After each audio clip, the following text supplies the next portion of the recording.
Portugal is a very popular destination for many folks these days, and the wines they produce there are very unique and amazing. There's hundreds of indigenous grapes that they use to produce the wines that they make here. On today's show, you guessed it, we're talking about the wines of Portugal. By the way, the tree behind me is the oldest cork tree in the world.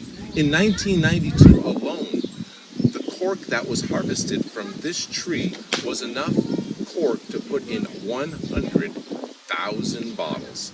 This tree is over 100 years old.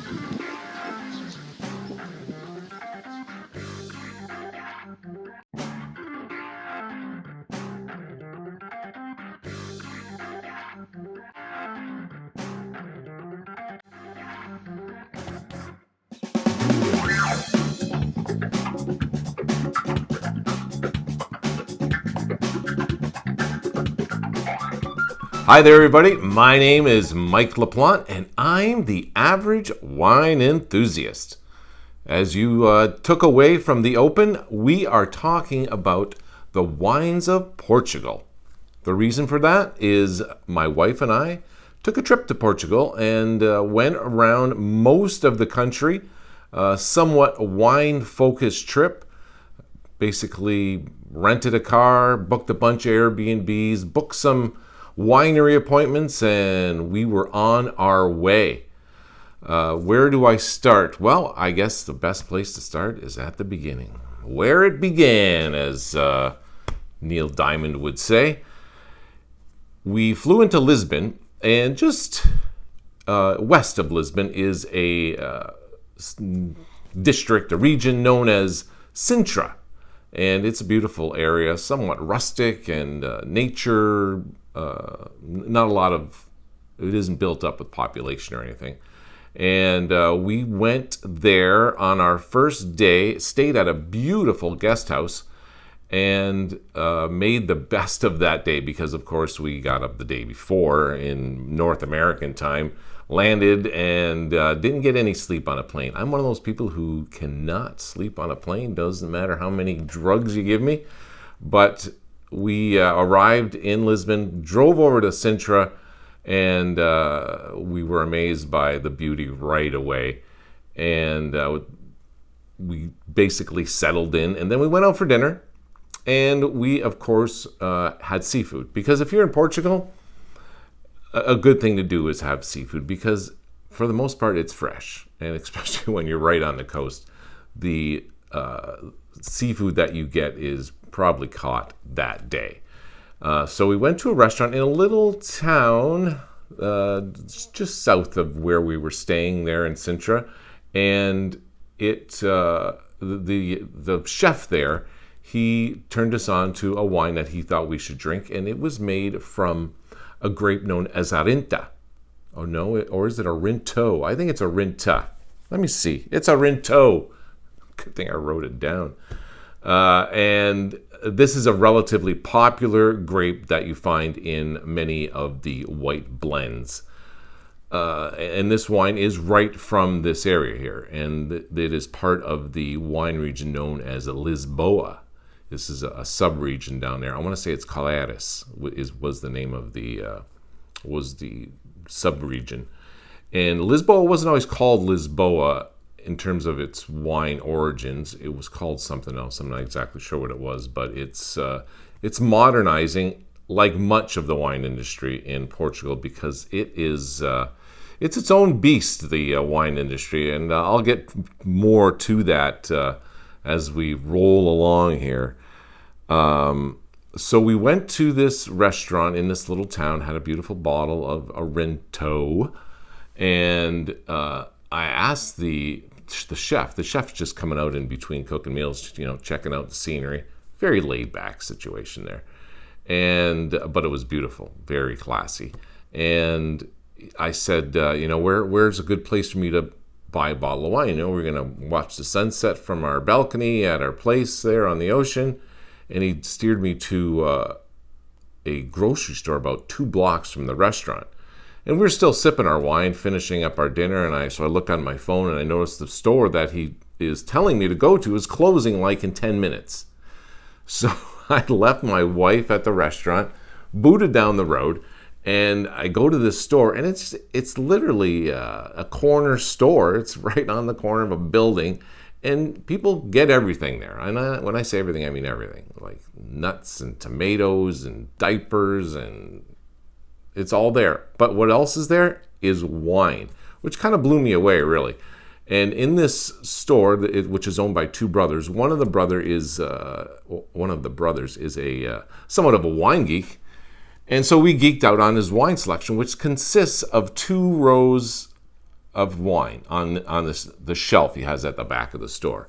And the prices of these wines range from €5 to 350 euros.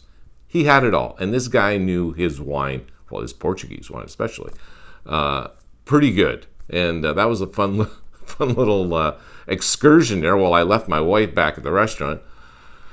She doesn't mind because she gets me, and so I get back there, and we end up going back to our place and opening this bottle. I believe it was from Alentasia, which is another wine region altogether, which is kind of the exception as far as purchasing wine goes in Portugal, because we go to the restaurant, they're serving wine from some place that's very near to that restaurant, and so it goes wherever you get wine. It's a lot of the wine that you're purchasing is from the area near you, because wine is so pervasive in Portugal. It's everywhere, which makes for some interesting situations as far as marketing wine goes and how it's distributed. So anyway, I'll get more to that in a bit as well. And so we went back to our place and we cracked this bottle of Alentasia. It was beautiful. Sunset over the ocean. It was fantastic. And the wine was great. To be honest with you, I'm going to say right now, there wasn't one wine that we had while we were in Portugal for 23 days that we found offensive or off-putting or we're going to maybe save this for later. There was no wines like that. They were all delicious. So our second day in Portugal had us driving up the coast up to a little beach village called Ericeira. And the reason we picked this place was because it was relatively close to a wine tasting that I had booked. And this was at a winery called Casa Santos Lima. So it's the Santos Lima family that started this winery some time ago. Common story, family winery. However, it has grown crazily. It's like in the top 3 producers of wine in Portugal. Why is that? Because they have the location near Ericeira there in the Lisboa wine region, and they have a installation up in the Vinho Verde wine region, and they have a installation in Alentejo, and they have an installation in the Algarve, which I never even realized they even made wine down there. So they're a large company. Is it mass production wine? I'm going to say maybe, but the way they do things don't fall down the same pitfalls. There isn't the same pitfalls with Casa Santos Lima as you may have with other wineries that are more focused on selling this as much wine as possible. They really do believe in the quality of the wine that they produce. And they have an interesting way of marketing their wine as well. You could actually contract them out if you wanted to. If you were a small-time entrepreneur in some section of Portugal and you go to them and you say, I would like to sell a wine with my label on it. And they'll make that for you. Order 5,000 cases, they'll put a label on it, and that wine is your wine. And you have every say that you want in it as far as which grapes you want to blend into it, and stuff like that. So it's interesting that they're that big. But every other winery after we visited after that was definitely a different story. So we were in Ericeira. We had a beautiful day at the winery. Checked out the town. It was a nice beach town, and we had a nice bottle of wine there too. I want to say that the wine that we drank there was also from Alentejo. not positive, but it was also a nice wine. And of course, what you're eating there is seafood. It's crazy. Then we were off to Porto. Of course, Porto is known for its port wine. And the story with port wine and Porto is a very interesting one because they've been doing it forever. Porto was one of the major exporting ports of wine in the world. They shipped everywhere to the Asian countries and North America, South America. And so a lot of wine came out of Porto. What is the situation with Porto and port wine? Well, first, what is port wine? Port wine is wine that is made, and it isn't made in Porto. The wine is actually made in the Douro Valley, which is down the river from Porto. What river? The Douro River, of course. And so they grow the grapes down there near Pinhao and in that general area, and they make the wine there. And they, as soon as they're done making the wine, they stop the fermentation process by adding some type of spirit, oftentimes brandy, which is made from grapes as well, but it's a higher concentration of alcohol because it's distilled. I'm not exactly sure how they make brandy, if they just use the skins or what the actual process of that is. I may do a show on brandy at one point, but that's what they add to the wine. So what does that do? It stops fermentation and also boosts the alcohol by volume of this wine. Then they throw it in some barrels and they ship it down the river. Back in the day, they used to actually ship down the river in boats because that was the best way to get from the Douro Valley out to Porto. They built some roads and we have cars now, so that's how, and trucks. And that's how the wine gets to Porto. Once it gets to Porto, they put them in at least an 8,000 liter barrique. There was probably another Portuguese name that I'm not thinking of right now. And they let it sit there for a defined period of time, depending on what kind of port that they're making. There are various different kinds of ports, vintage port, tawny port, ruby port. I'll definitely be doing a show on port sooner than later.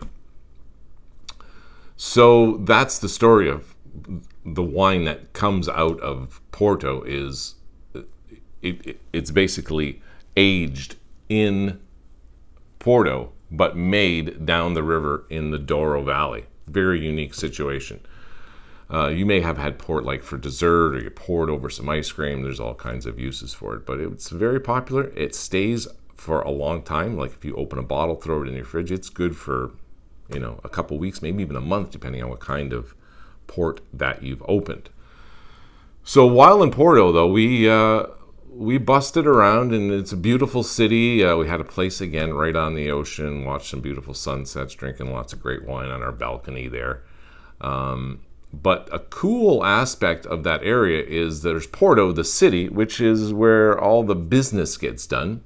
It probably started back in the day, but the actual port business takes place across the river in a municipality known as Gaia.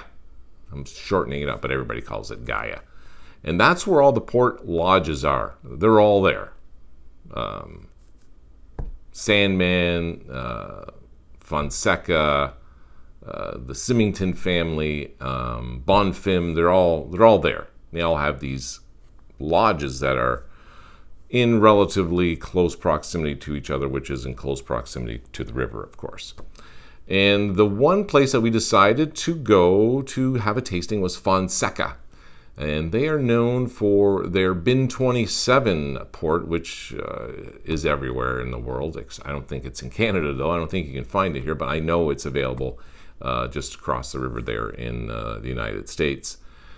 When I say the river, I'm talking about the Detroit River, of course, not the Douro River. Sorry to be so confusing, but So yeah, Bin 27 is from Fonseca, and so that's where we went for a tasting.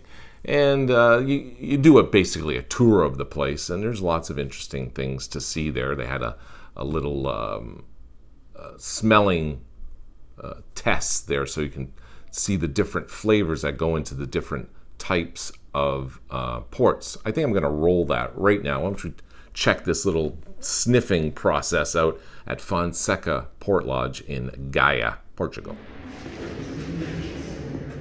It smells like maraschino cherries.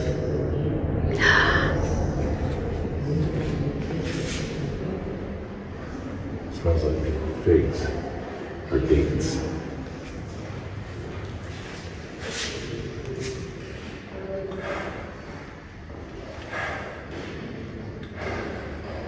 There's some cocoa in there.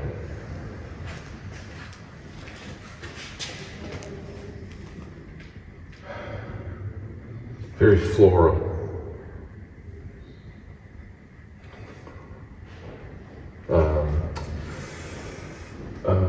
Apricots.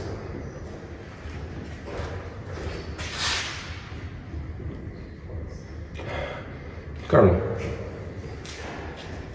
Yeah, so that was our fun little tour of the Fonseca Port Lodge there in Gaia, Portugal. I'm going to take a little break here and pour myself a little sip of rosé. What kind of rosé am I drinking today? I'm just finishing up a bottle of Black Market rosé, which they call Omerta. It's delicious. It's dry. It's got honeydew notes, a little bit of citrus. A little bit of raspberry. Delicious. It's nice and dry, snappy in your mouth, good acidity, great wine for pairing up with food, for sure. So that was our trip so far in Portugal. Sintra, Ericeira, and Porto. I think I'm going to cut it short right here because I don't want this show to go on too long. I'd like to bust it up into 2 shows. So I'm going to cut it right here, and I'll record part number 2 at a later date, probably in an hour or 2. And you'll be able to see that shortly in your YouTube feed. Before I go, though, I'd like to thank you for watching. If you know anybody else who is into wine as much as you are, because you're watching a video on wine on YouTube, let them know about the Average Wine Enthusiast. Also, I'd like to thank the Big Organ Trio for letting me use their music on the show. Until next time, which will be part 2 of the Portuguese Wines of Portugal show. My name is Mike LaPlante, and I'm the Average Wine Enthusiast. Salute!